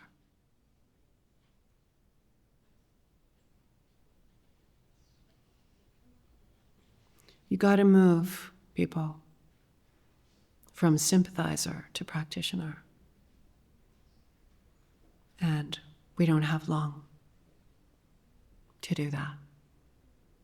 Então, nós certamente não nos falta matéria-prima para trabalhar aqui, para trabalhar na nossa própria mente. A gente está cheio de desafios na nossa própria mente. Tem muita coisa cobrindo a nossa verdadeira natureza, cobrindo o nosso verdadeiro estado desperto, cobrindo a nossa sabedoria intrínseca. Tem muito a ser feito aqui com a nossa própria mente. E, basicamente, o que cobre a nossa verdadeira natureza é dito que são divididos em 4 grandes problemas. O primeiro deles são os venenos da mente. Primeiramente, o veneno da ignorância. A gente não sabe qual é a nossa verdadeira natureza. E por não saber o que nós já temos, a gente tem desejo. A gente acredita que nos falta algo e então nós temos desejo. E nós temos raiva por não conseguir aquilo que nós desejamos. Esses são os 3 principais venenos. E eles podem ser purificados, eles podem ser removidos, podem ser transformados. Existe uma outra maneira de se encarar a vida que não a maneira dos venenos mentais. E nós temos, então, muitas dessas questões na nossa mente. Uma delas, por exemplo, é de pensar que a gente sabe, que a gente sabe mais do que o outro. Talvez você pense, tá bom, então se eu não posso pensar que eu sei, eu vou pensar que eu não sei. Tá, mas ainda é você sabendo que não sabe. Esse é o nosso orgulho. Essa é a nossa ideia de superioridade. É a gente achar que está no comando e que a gente sempre sabe mais do que o outro. E o problema é que esse senso de superioridade sempre tem em algum lugar também a inferioridade, eles sempre vêm juntos. a gente não consegue fazer as coisas funcionar dessa forma. E a gente acaba se comparando, a gente fica comparando uma ignorância versus a outra ignorância. São duas pessoas ignorantes, mas a gente ainda continua comparando. Ah, eu sou tão bom quanto tal outra pessoa. Ou não, eu não sou tão bom quanto o fulano. A gente fica comparando de acordo com esses venenos. E os venenos são tantos que eles se multiplicam entre si. E, na verdade, é dito que nós temos mais de 84 mil venenos mentais diferentes. Todos eles circulando dentro do nosso sistema, circulando dentro da nossa mente. O Rinpoche até dizia para Lama Tsering que ela era um grande saco de lixo. É esse lixo dos venenos mentais. Não é que tenha um pouquinho só de venenos mentais, não é um saquinho pequenininho, não. É um saco gigante de lixo, aquele de 100 litros, o maior que tem no mercado. É esse saco imenso de lixo. For sure, the bag he was referring to was as big as my body. Então, And certo? he literally showed me the bag. Not like I could just imagine this as a metaphor. He showed me this kind of like giant trash bag. E o Rinpoche certamente estava se referindo a um saco de lixo, pelo menos do tamanho do corpo da Lama Tsering. E ele nem deu margem para a Lama Tsering achar que ele estava falando metaforicamente, porque ele apontou para um lixo imenso. Ó, é igual esse aqui. It's really big enough for a dead body. Certamente cabe um cadáver ali dentro desse saco, de tão grande. Então nós temos todos esses venenos já operando dentro de nós, esses imensos, grandes venenos acontecendo. E a gente pode até pensar que a gente consegue contornar um pouco a nossa vida, a nossa situação, dar um giro na nossa vida para fazer as coisas funcionarem um pouco melhor. A gente acha que a gente consegue contornar o fato de que talvez a minha mãe não me amou o suficiente, ou ela gostava mais do meu irmão do que de mim, ou que eu não tive tantas oportunidades assim na minha vida, ou que eu não sou autossuficiente, ou agora eu tô Oh, if perdendo. only I had money. Oh, if only I was this or that. Poor me. Lots of spinning. Ah, se eu pudesse ter mais dinheiro. Ah, se eu pudesse ter mais disso ou daquilo. Ah, pobrezinho de mim, nada nunca dá certo, ou algo assim. It's amazing what kind of story we try to sell ourselves. É incrível essas histórias que a gente fica contando para nós mesmos e acreditando nelas.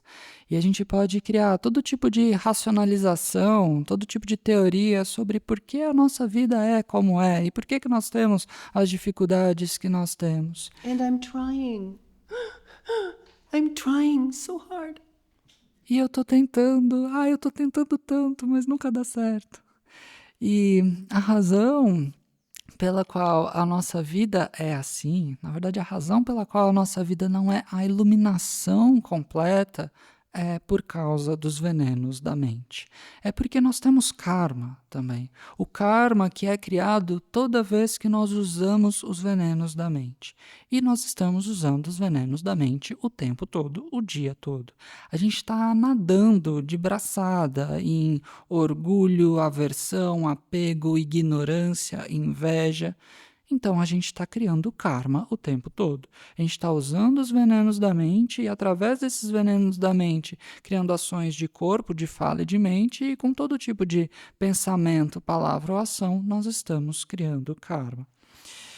E a gente até pensa que a gente está melhorando a nossa vida, que a gente está fazendo uns ajustes aqui e ali, mas na verdade tudo que a gente está fazendo é criando mais karma, justamente porque a gente continua agindo e reagindo com esses venenos da mente. E é então, através das nossas ações de corpo, fala e mente, a gente cria o karma, a gente cria a própria história que nós vamos ser o sujeito dessa história, nós vamos ser o personagem principal dessa história que nós estamos criando, escrevendo para nós mesmos. O Rinpoche dizia que é como alguém que está escrevendo um livro. E ali, página após página, capítulo após capítulo, a pessoa está usando ali a tinta da ignorância, do apego, da aversão, da raiva, para escrever essa história terrível. mas chega um momento em que você se torna o leitor dessa história. E o leitor é completamente impotente diante do que está escrito ali. Ele tem que simplesmente ler, ele não pode mais fazer nada a respeito. E talvez o leitor aproveite aqueles momentos de sucesso impermanente, as pequenas glórias que estão escritas ali naquelas páginas no meio das tragédias, mas até mesmo as partes boas, elas vão falhar, elas vão desmoronar, elas vão sucumbir. E depois a história segue, e aí vem os capítulos terríveis.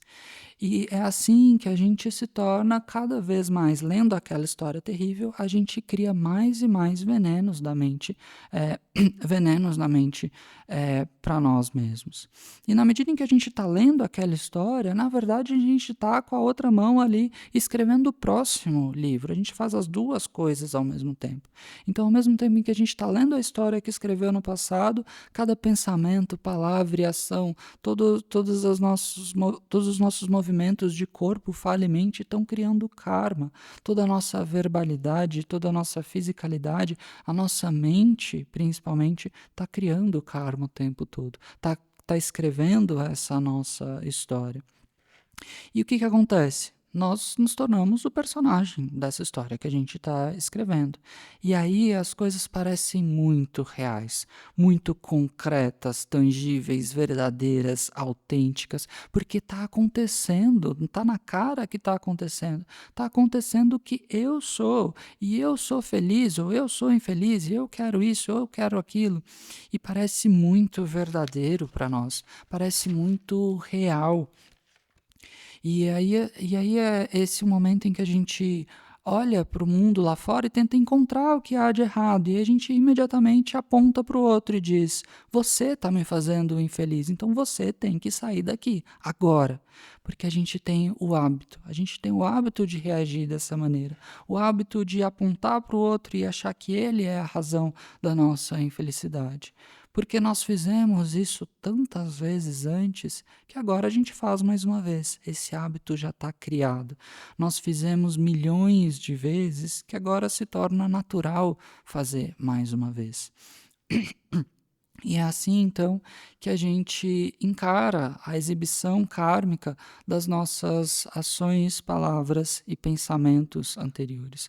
Tudo isso parece muito verdadeiro, parece objetivamente verdadeiro, parece que tem realmente eu aqui interagindo com você, que é diferente de mim, e toda essa história é muito concreta e real. E é aqui que nós estamos. E é esse o momento em que a gente precisa realmente tomar uma decisão. A decisão de nos transformarmos de um mero simpatizante dos ensinamentos em um praticante efetivo, em alguém que realmente vai lidar com esses venenos da mente e vai mudar a própria história. Nós precisamos lidar com a nossa própria mente. É isso que faz um praticante. Ele lida com as próprias esperanças e medos, reações, expectativas, aversões, com esse precioso senso de um eu. É esse eu que é o prisioneiro e também o carcereiro. É ele que cria a própria prisão. E é isso que é aqui que nós devemos aplicar uma correção. E aí, nesse momento, você deve estar se perguntando: tá, uau, mas isso parece realmente algo inescapável. Como é que eu posso fazer isso? Como é que eu posso lidar com a minha própria mente? Como é que eu posso mudar essa situação de sofrimento que está por toda parte? E a Lama Tsering disse que ela se regozija muito se essa pergunta tiver surgido na sua mente. Essa pergunta do que fazer.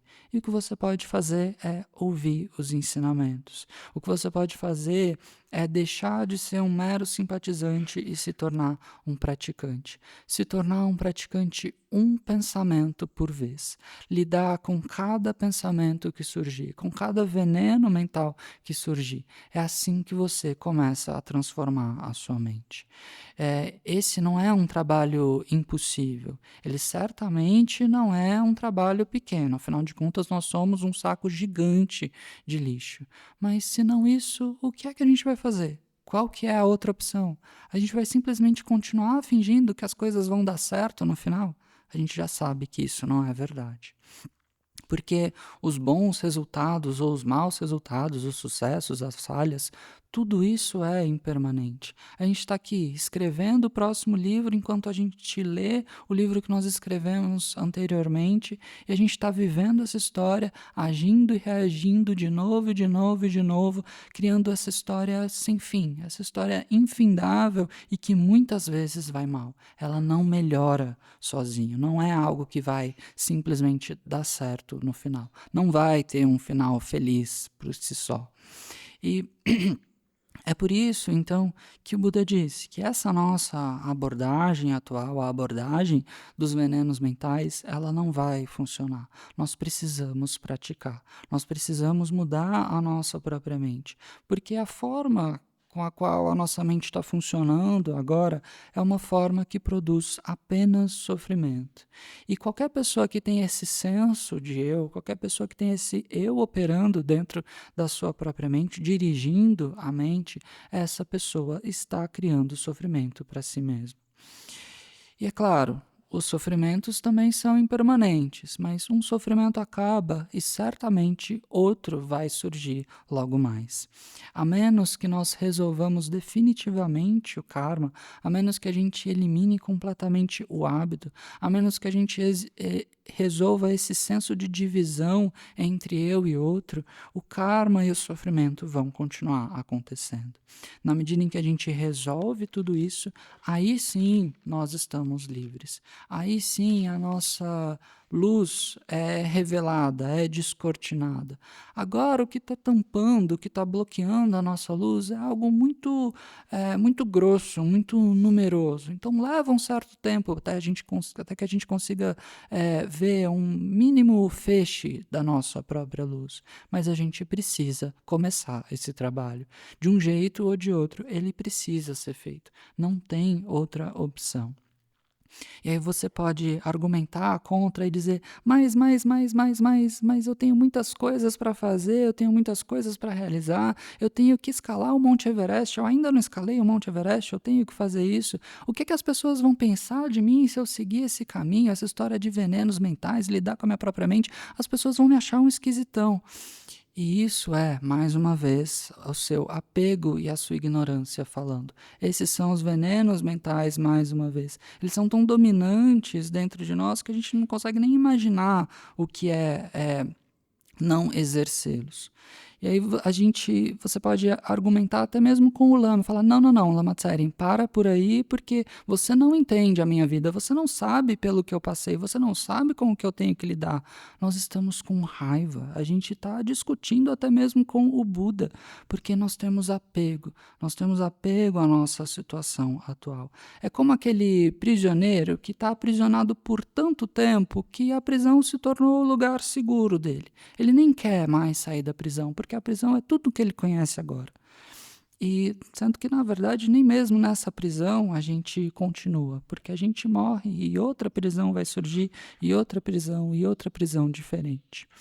E é daqui, então, que surge justamente a compaixão do Buda, por entender que existe um problema muito sério com a gente e que existe uma maneira de resolver esse problema. Ele não precisa, o sofrimento não precisa acontecer para nós.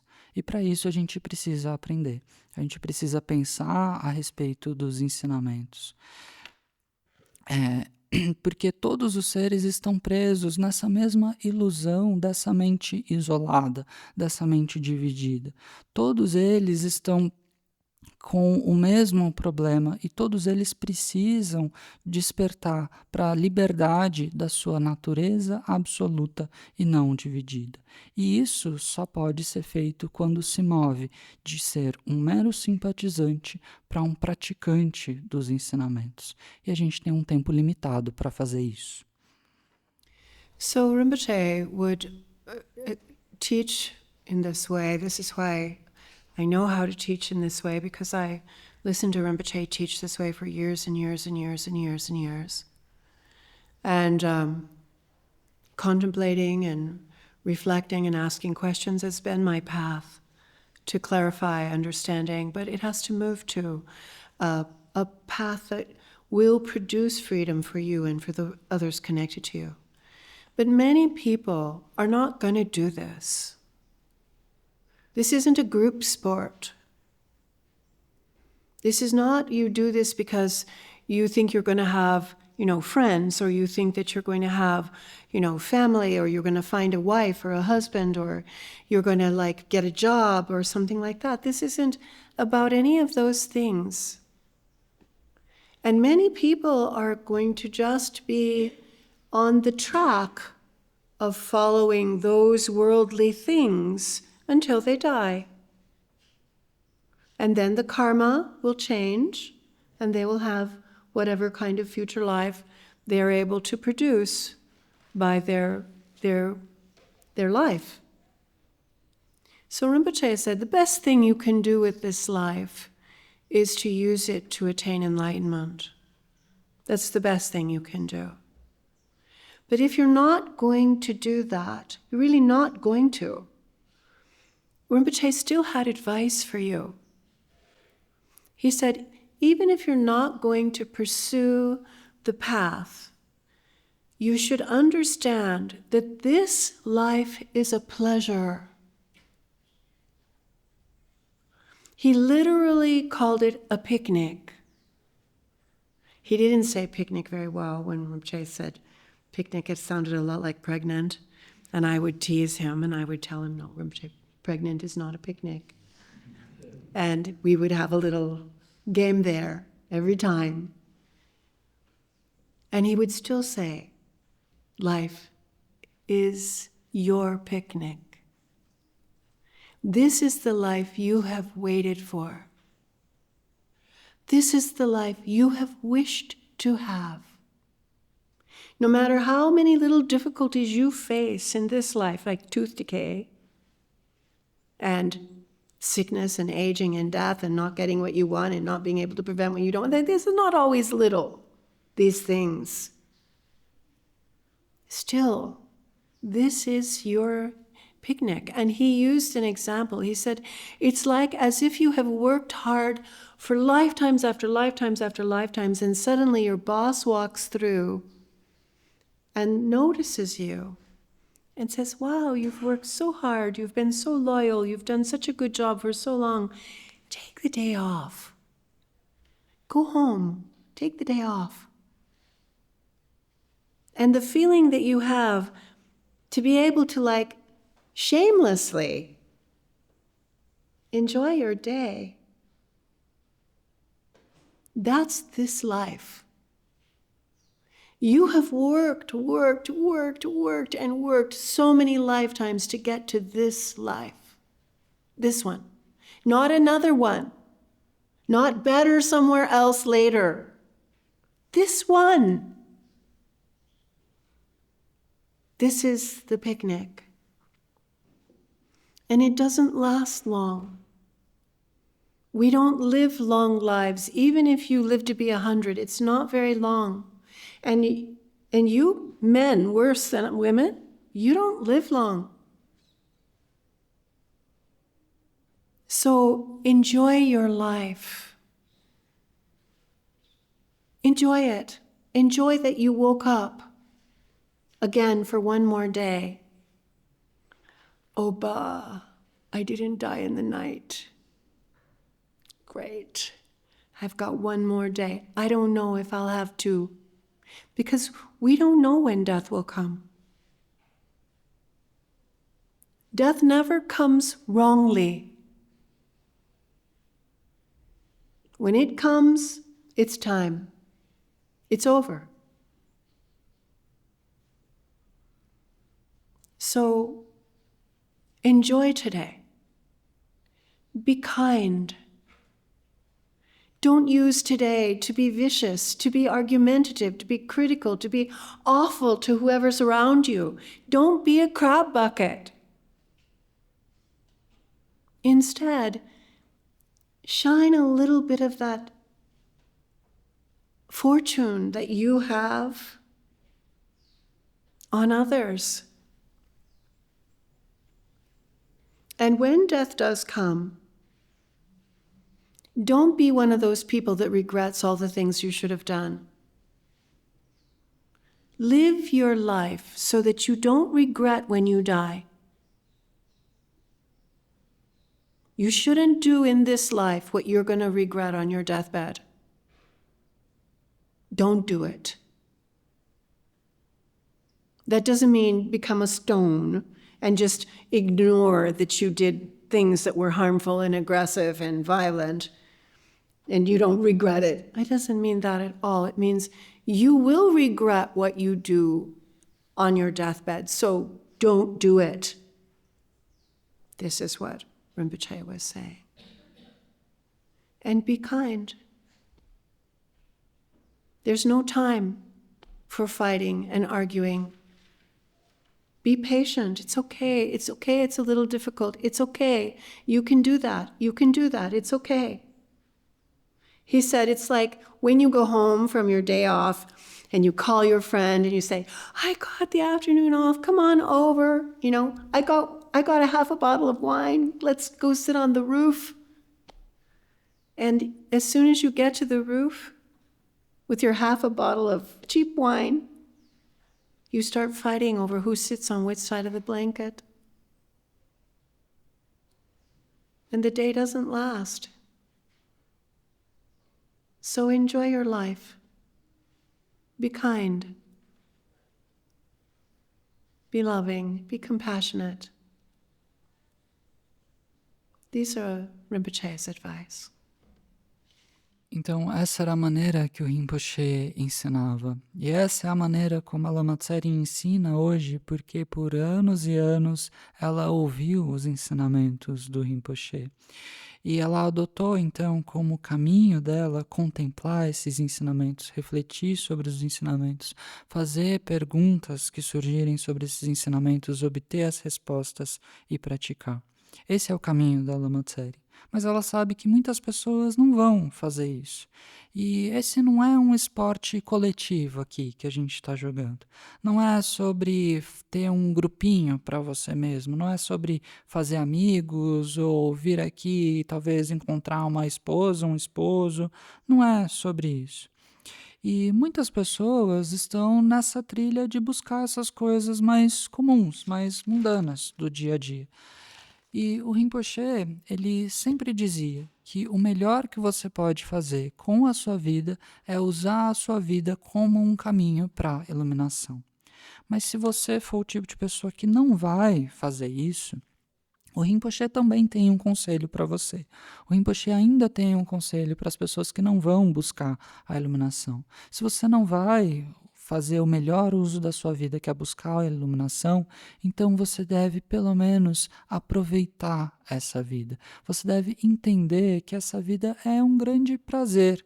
O Rinpoche literalmente dizia que essa vida é um piquenique. A Lama Tsering e o Rinpoche tinha até uma brincadeirinha, porque o Rinpoche não pronunciava muito bem piquenique e parecia pregnant, que é grávida em inglês. A Lama Tsering dizia, estar grávida certamente não é um piquenique. Mas o fato é que o Rinpoche de fato dizia que essa vida é um grande prazer. Ela é um piquenique, ela é um dia de folga. Essa é a vida que você tanto esperou. Essa é a vida que você aspirou e desejou por tanto tempo. Por vidas e vidas você desejou ter uma vida como essa. Mesmo com as dificuldades, a Lama Tsering não ignora as dificuldades, mesmo com as dificuldades que essa vida também traz, mesmo que você eventualmente fique doente ou não consiga ter tudo o que você precisa, não consiga evitar as coisas que você não quer que aconteça, mesmo que você tenha que ir no dentista vezes demais, mais do que você gostaria, ainda assim essa vida é o nosso piquenique. O Rinpoche dava um exemplo, é como um funcionário que está ali trabalhando por anos e anos e anos, trabalhando diligentemente, trabalhando duro, e um dia o chefe dele passa pela estação dele e nota, fala, nossa, você tem estado aqui tão consistentemente, você tem sido um funcionário tão bom, tão leal, tire o dia de folga hoje, você merece, vai lá, tire o seu dia de folga. E aí você pode ter essa oportunidade de aproveitar o seu dia sem qualquer peso na consciência. Afinal de contas, o seu chefe te deu esse dia de folga. Você trabalhou por isso. Você trabalhou por isso por vidas e vidas e vidas. Essa vida agora é exatamente esse dia de folga. E é essa vida, não é uma outra vida depois, não é uma vida diferente, é exatamente essa vida que é o nosso piquenique, que é o nosso dia de folga. E essa vida não dura muito. Mesmo que você viva 100 anos de idade, isso ainda não é considerado um tempo longo. E, na verdade, os homens vivem menos do que as mulheres, então eles têm que apreciar mais ainda cada tempo que tem. Então você deve aproveitar essa sua vida. Sempre que você despertar pela manhã, o seu primeiro pensamento deve ser: oba, eu tenho mais um dia. Oba, que bom que eu não morri dormindo essa noite. Eu tenho mais um dia. Não sei se eu vou ter 2, mas eu tenho o dia de hoje. Porque, de fato, a gente não sabe quando é que a morte vai chegar para nós. E a morte nunca chega no momento errado. Ela chega quando é o tempo dela. E quando o tempo da morte chegar, aí acabou pra gente. Então aproveite a sua vida, aproveite o hoje. Não use o dia de hoje para ser um cretino por aí, para estar o tempo todo raivoso, brigando com as pessoas, para ser esse balde de caranguejos na vida de outra pessoa. Em vez disso, use o seu dia de uma maneira leve, use o seu dia para brilhar essa sua fortuna também na vida das outras pessoas. E quando a morte chegar, não seja uma daquelas pessoas que fica cheia de arrependimentos no leito de morte. Então não faça nada agora que você vá se arrepender no seu leito de morte. Não deixe de fazer coisas que quando você estiver prestes a morrer, você vai se arrepender de não ter feito. Isso não significa que você deve se tornar uma daquelas pessoas com o coração de pedra, que faz o que faz e diz: eu não vou me arrepender de nada, eu não me arrependo, eu fiz o que fiz e é isso mesmo. O Rinpoche não estava querendo dizer isso. O que ele estava querendo dizer é: você vai certamente se arrepender das coisas negativas que você fizer. Então não faça elas agora para não se arrepender depois. Em vez disso, seja bondoso. Não gaste o seu tempo com discussões e brigas inúteis com os outros. É como essa pessoa que tirou o dia de folga e aí ela fala: nossa, eu tenho um dia de folga, eu vou aproveitar essa minha tarde de folga. E aí ela liga para um amigo e fala: olha, vem para casa, eu tenho meia garrafa de vinho aqui que a gente pode tomar, a gente pode ouvir música no terraço, algo assim. E aí o seu amigo chega, vocês vão tomar o vinho barato que você tem, é tudo que tem ali na hora. E aí vocês têm aquele momento para apreciar juntos, mas aí vocês brigam. Vocês brigam sobre quem é que vai sentar de qual lado do cobertor no terraço. E aí você perde o seu dia de folga.